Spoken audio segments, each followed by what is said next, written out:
Bismillahirrahmanirrahim. Assalamualaikum warahmatullahi wabarakatuh.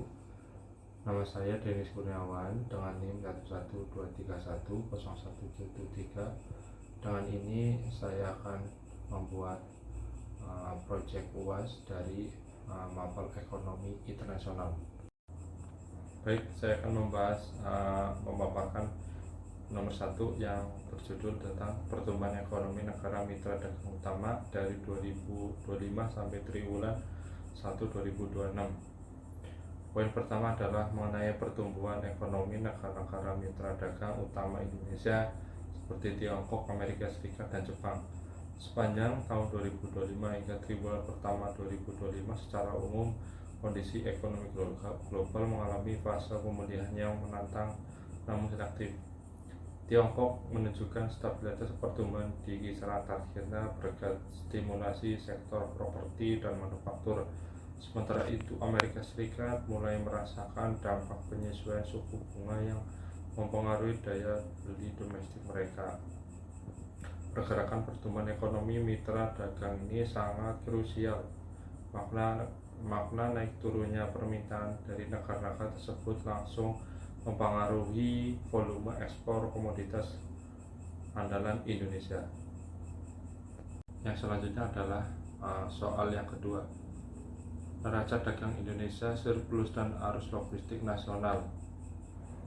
Masuk ke poin kedua, meskipun situasi global fluktuatif, neraca perdagangan Indonesia berhasil mendatangkan tren surplus. Keberhasilan ini tidak lepas dari peran penting efisiensi arus logistik nasional, digitalisasi sistem pelabuhan, integrasi jalur distribusi domestik, dan optimalisasi konektivitas antar wilayah berhasil memangkas biaya operasional logistik.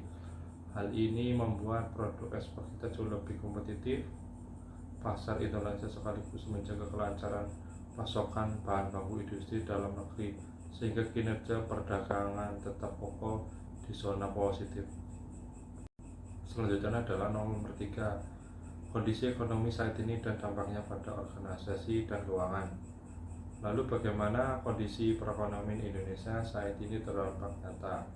Saat ini kita berada di tengah tantangan mikro yang cukup dinamis di tempat kerja, terutama yang berkaitan dengan koordinasi teknis, pelaporan ataupun manajemen aset. Efisiensi menjadi kunci utama. Ketidakpastian global menuntut kita untuk lebih ketat dalam mengawasi ketersediaan material, menghindari storage, dan menyusun laporan mingguan secara presisi agar strategi mitigasi biaya langsung dieksekusi oleh manajemen.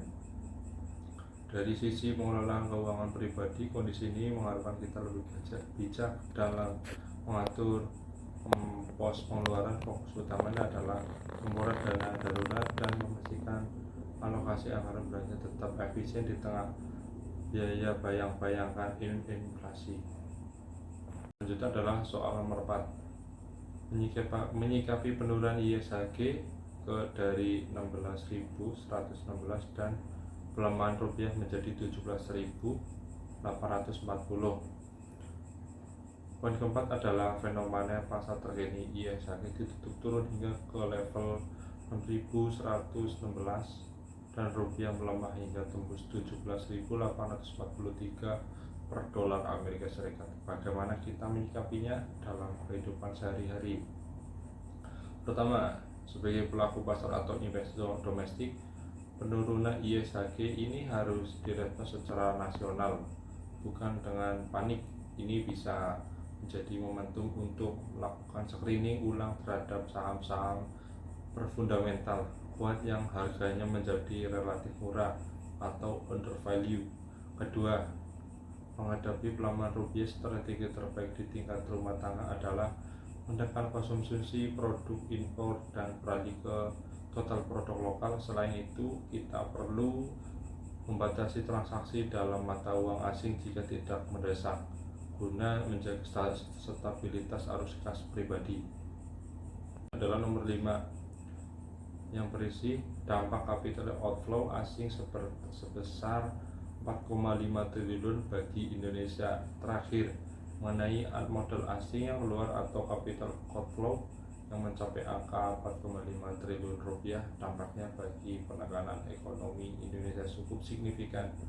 Secara langsung, keluarnya dana asing dari pasar keuangan domestik baik saham maupun obligasi menyebabkan tekanan depresi yang semakin berat bagi nilai tukar rupiah. Ketika rupiah melemah akibat outflow ini, biaya impor bahkan bahan baku untuk industri dalam negeri otomatis akan membengkak atau imported inflation. Jika ini berlangsung lama, Bank Indonesia kemungkinan besar harus merespon dengan kebijakan moneter yang lebih ketat, seperti menaikkan suku bunga acuan untuk menahan modal agar tidak harus keluar, yang mana berpotensi memperlambat laju ekspektasi kredit perbankan domestik. Baik, kesimpulan, dinamika ekonomi Indonesia selalu membawa efek domino bagi perekonomian domestik kita melalui efisiensi logistik, kecerdasan dalam menyikapi pergerakan pasar, serta pengelolaan keuangan yang disiplin. Kita tetap tangguh menghadapi tantangan global ini. Demikian penjelasan dari saya untuk memenuhi tugas ekonomi internasional. Terima kasih atas perhatiannya Bapak Purwanto dan rekan-rekan sekalian. Sampai jumpa. Assalamualaikum warahmatullahi wabarakatuh.